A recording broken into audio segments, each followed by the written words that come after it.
2,621,392. A nice even figure. That's the number of babies who will be born next year in the United States. Of these babies, 118,481 will die before reaching their first birthday. Oh, well, what's a few babies, more or less? We've got lots of babies. It really doesn't matter if one baby lives or dies, or does it? Well, good morning, John. This is John Emerson Jones, Jr. Fine, healthy-looking boy, isn't he? But unfortunately, John won't have much chance to become President of the United States. Why? Well, here's one reason. Looks harmless, doesn't it? It's hard to believe that one small fly could keep Johnny from his chance to become president. And ordinarily, it couldn't. But there's just one thing wrong with this picture. Untreated sewage running into our pretty creek. And Mr. Fly's feet are not very clean. In fact, they're very filthy and loaded with germs like those that cause dysentery. If some of these dysentery germs should happen to infect Johnny at his age, he not only won't be president, the chances are just about 1 out of 2 that he won't even be alive. Stop! Can't anything be done to save Johnny? Oh, I suppose we could train all flies to wash their feet. Or shoot all flies. Or we could do away with all babies. But there must be a better answer than that. This is where I come into the picture. Your local health officer and my staff. Part of our job is to clean up just such unsanitary conditions, eliminate open sewage, do away with fly breeding places, and give your Johnny a new shot at the presidency. Well, John, we got over that one all right, didn't we? Maybe you'll get to be a year old yet. But you've still got some very tough customers to meet on the path of your life, like whooping cough and diphtheria, rheumatic fever, and smallpox. But don't worry, John. That's where your local health officer, that's me, comes back into the picture. Another part of my job is to keep track of you and to see that you're properly immunized. Vaccinated and inoculated is another way of saying it. Or protected in other ways so that you have the weapons to fight back when these enemies attack you.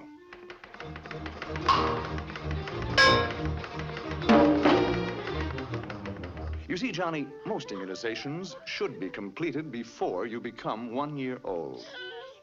Does that surprise you? Well, well. Look who's in the 4th grade. Hiya, John. Shh. Oh, I'm sorry. Mind if we look around?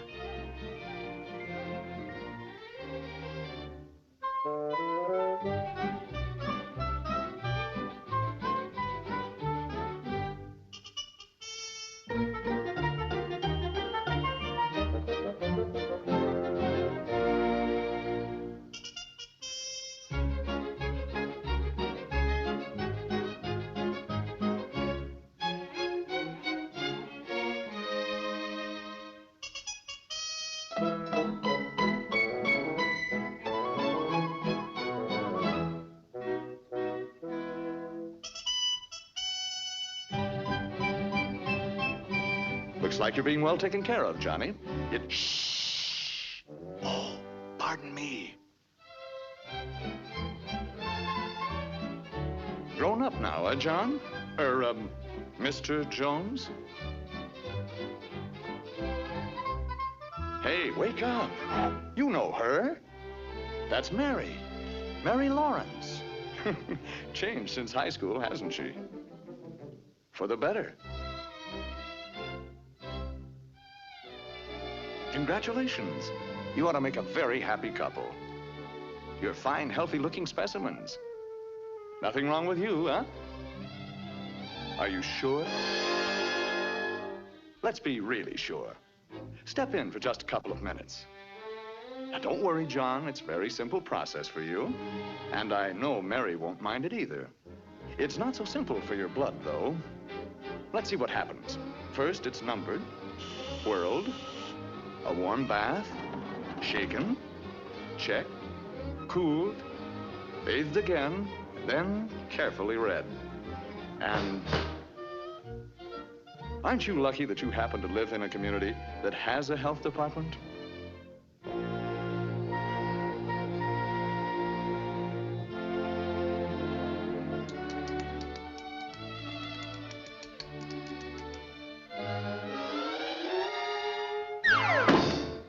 Anything we can do for you now, John? Time will tell. Now what's worrying you? Oh. Now, just a minute. Your wife has had excellent prenatal care, advice and instruction, and good medical care. And of course, the health office will cooperate with your doctor and with your wife to see that the baby will have the best of care after he's born. So why worry, John? Well, what do you know? It's a boy. You must be the first father in history to have a boy. Uh-oh. Anyway, he's sure to recover from this disease. Nice feeling, isn't it, to know that everything's all right? Your family's well taken care of. You don't have to worry too much about your health. But there's one thing you do have to worry about, John. And now that you're a family man, you've got to face it. A local health department is costing you. Yes, John, it's costing you real money. 3 cents a week.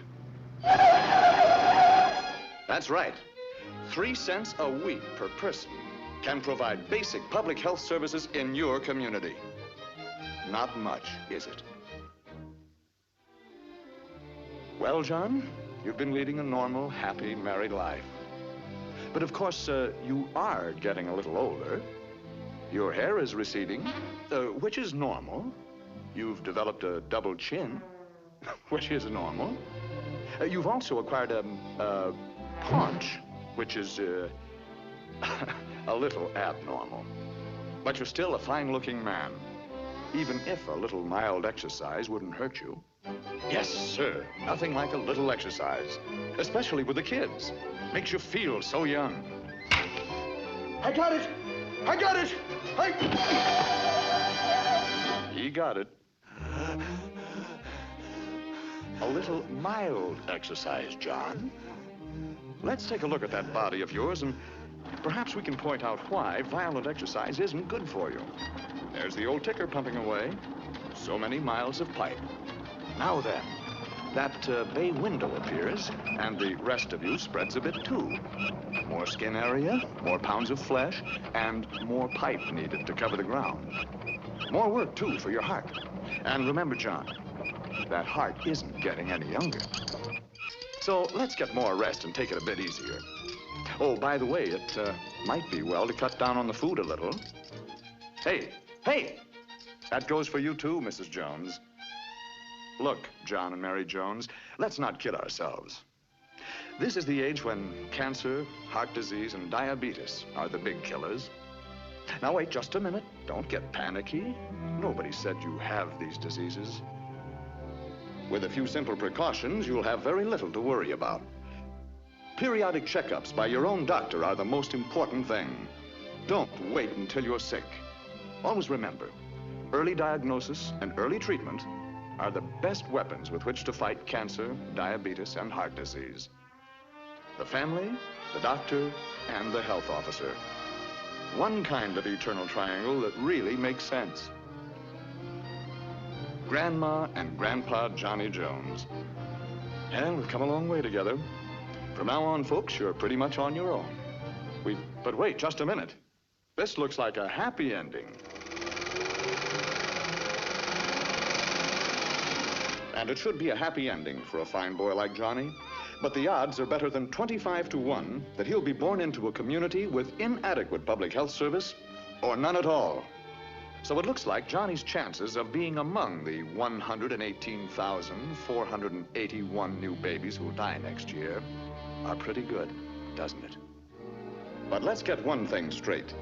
There's nothing about this figure that is sacred. It can be reduced by well-staffed health departments throughout this great country of ours. Which kind of public health service does your community have? It's up to you.